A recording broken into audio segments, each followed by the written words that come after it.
Hello, this is Fireworks, your non-diplomatic talk show, where we say it just the way it is, no matter whose horse is God. I'm not like this. But I know you're going to have something my property. That's my tomato. You don't call me a Daniel boy. Party issue is responsible for his killing. All of us, we do the movement together. My fruit is my tomato. My fruit is my onion. Hello, you are welcome to another edition of your non-diplomatic talk show, The Fireworks, where we say it just the way it is, no matter whose ox is God. My name is Shumomo Imodu, and with me on the top today is a former Minister of Petroleum and also one-time Minister of Power, Mines and Steel in Nigeria, talking about Professor Tam David West. Prof, welcome to my talk today. Thank you. One issue that is thorny in the flesh of so many Nigerians is the issue of subsidy. And a lot of people have argued that there is no subsidy, but the government have continually insisted that there is subsidy and it must be removed. You were a former Minister of Petroleum. Do we have subsidy? It's absolute lie. It's fraud and it's corruption.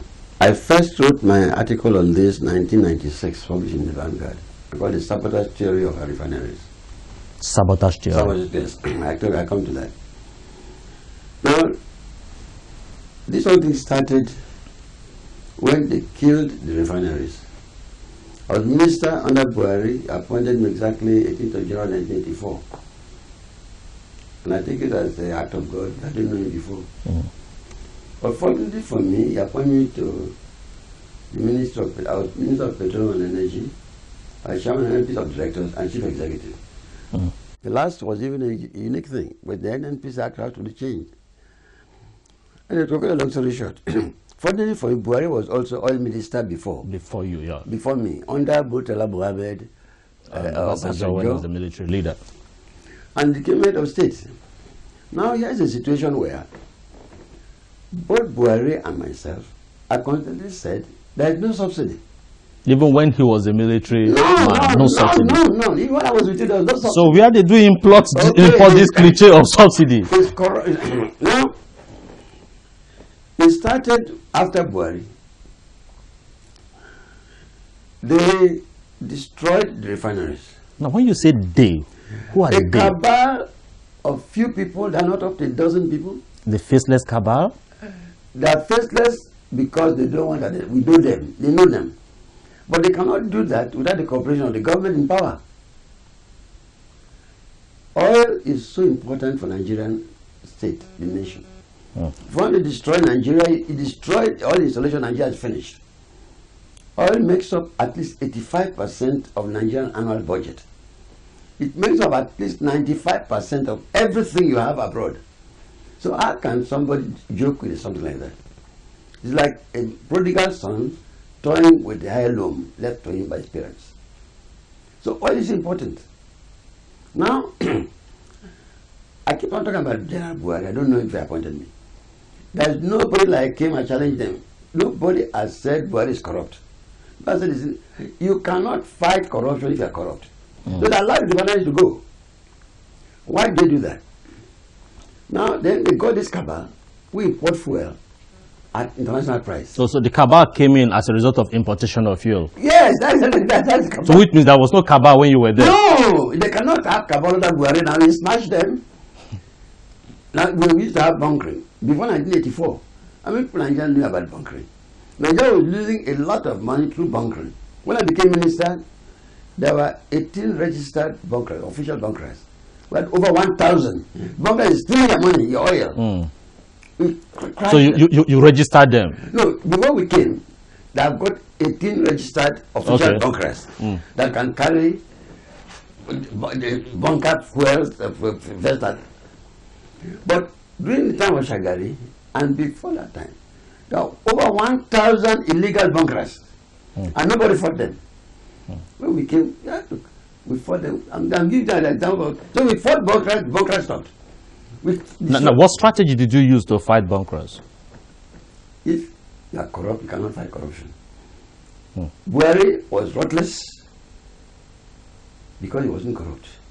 Maybe because he was a military man. No, but that's it's not. It won't be easy under civilian dispensation. No, it is.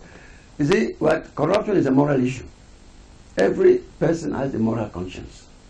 Nobody, even however corrupt, his conscience knows that corruption is bad. So Nigeria is a very good place to fight corruption. But the average man in Nigeria doesn't like corruption. So if a leader wants to fight corruption, he has less time to help him. We fought it. We set up a task force, special task force. But we never used the official security agency met. We only selected people. We fought bunkers stopped.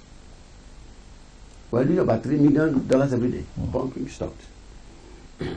Then we now registered bunkers. We can't all the 18. Okay. Then we now made bunkering the 5 majors, the 5 companies, and we had vessels. All the vessels must be one bunkering. Because when you have speedboats to steal the oil, there's one Lebanese man that had illegal jetty.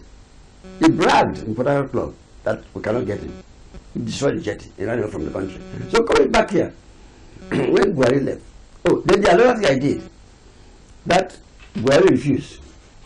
I said we should make a law that anyone who bunkers Nigerian oil, capital punishment. He said, Professor, I can't do it. Because he does not want to step on toes also. Is what we're talking about? No, you have morality. He said capital punishment is too much. We can arrest them and jail them. Then I made this argument. I said, if you want to destroy Nigeria, destroy the oil. Now, a man who doesn't want Nigeria to live has no right to live. So he signed it. He made a decree. Decree 1984. Right now, as I'm talking to you, anyone who steals Nigeria oil is capital punishment. But they cannot arrest anybody. Listen now, but you know what happened? The one who did that, bunkering stopped. The decree is still there. Bunkering stopped. Babangida came, he liberalized the sale of oil. All the conditions were destroyed. To buy Nigerian oil, you must have a company of at least 20 people. You must not sell oil at Rotterdam.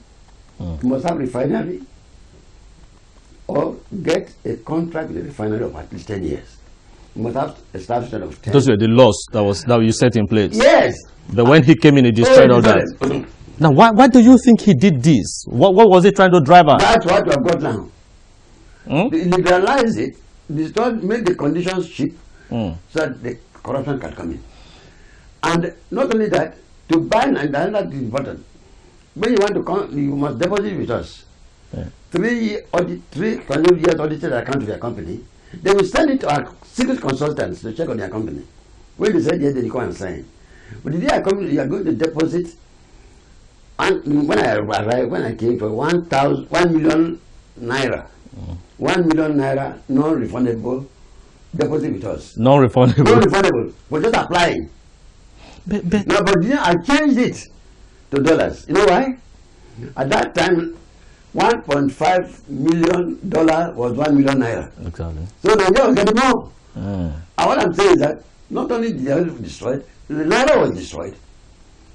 So when we come to this subsidy, there is no subsidy, because if you are refining your product here, you have oil under the soil, you have refinery, 4 refineries, you have petrol stations. So that subsidy came when they started to import fuel. But recently, one of the ministers in this present government said, even when you produce locally, you still pay subsidy. He's talking rubbish. Now, this is a federal minister? He's talking rubbish. What? Look, if that's so right, I've challenged Jonathan, the Minister of Petroleum, the Minister of Finance. I come to that lady. The Minister, all the people who said there is subsidy. I've been challenging them. Face me on television. Face me on national debate. I said no. A situation where few people like me, Buhari, say there is no subsidy. And majority of you who are gaining or don't want to know, say there is subsidy, then the country must know the truth, because it affects their life. If the minister said that, why can you get subsidy when does it mean don't mean subsidy? Subsidy is simple as this. I'll give an example. If Gari is a staple food in Nigeria, okay. If Gari sells 100 naira per bag when cassava harvest was very good, And a particular time, cassava harvest was poor. But at Benin Republic, there's a lot of gari. So a responsible and responsive government goes to Benin Republic and flood Nigerian markets with shortfall of gari, buying it at Benin to 120 naira. But selling it to the citizens at still 100. The 20 naira is subsidy. America subsidizes our farmers to compete abroad. What can import subsidy? It's criminal. It's criminal. And whenever I talk about my blood pressure, it's criminal. Now, so any minister that says, any head of state that says that even when we are refining our oil in Nigeria, that's always it's an idiot. It's an idiot. Let him face me, and before you go to the debate, let me sign. I'm president and minister. If during the debate I fail, I resign my job. Let me take it. I shall there's this argument also that Nigerian oil is the cheapest in the world, and that is why we have the issue of bunkering. Absolute lie. I've an example about 20 countries. Nigeria's oil is costless. We sell oil now at 65 naira. In Saudi Arabia, it's 17 naira. In Saudi Arabia? Saudi is 17 naira. I made the list of I have 20. In short, have they challenged those figures? People have published it on the internet. Nigeria oil is the costliest. So every time they fail, they bring something. First, they said, when they said increase of oil price, when they said that's too hot, they said appropriate pricing of oil. Appropriate what?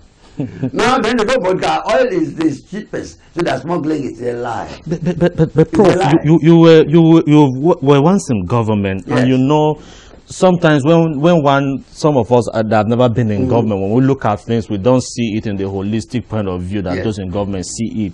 And Mr. President said recently that if we do not remove subsidy, the Nigerian economy will collapse. He's talking rubbish. He's talking rubbish. I challenge him to come and prove it. And economists are written against it.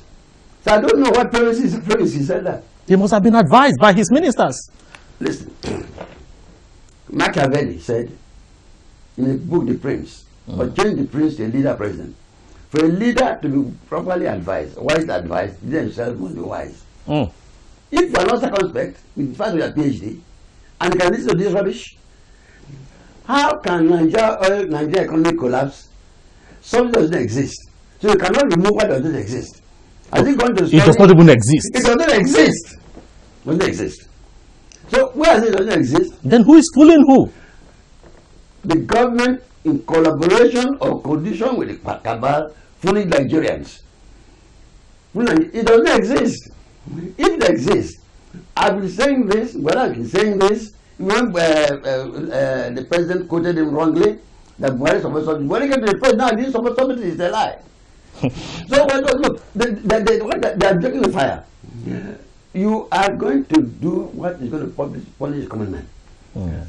Subsidy doesn't exist. You are spending all the amount of money we have spent in importing fuel can build over 50 refineries in Nigeria. And the new refinery, before the refineries can work. The large refinery, 1984, I signed that contract. The Kaduna refinery? No, the Port Harcourt refinery. Okay. The new one, that's the latest one. Okay. Once it was, and refinery, my ex-wife tells me, will go for at least 20 years without much problem. That refinery was sabotaged within 10 years. So you sabotage them and encourage them to. Is that why we've not been able to build any refinery up till now? In fact, let's look. I love Nigeria, but most of our leaders are corrupt. You take Nigeria oil, you pay demurrage, you pay insurance, go and refine outside. You kill the refineries, then import it back again. Do you think the government will just intentionally kill refineries? Yes. Yes. And I quote General Absalom Abubakar. When they asked him about Nigerian refineries, I quote him. Quote, I don't want to open the Pandora's box of the criminal neglect of Nigerian refineries. That's head of state. Abdul Salam said this. Yes. Daniel had a clear point. Key issue has nothing to do with his killing. Killing. Please, you do bunkering in your tomatoes. Your cocoa that you are selling, also you are doing bunkering.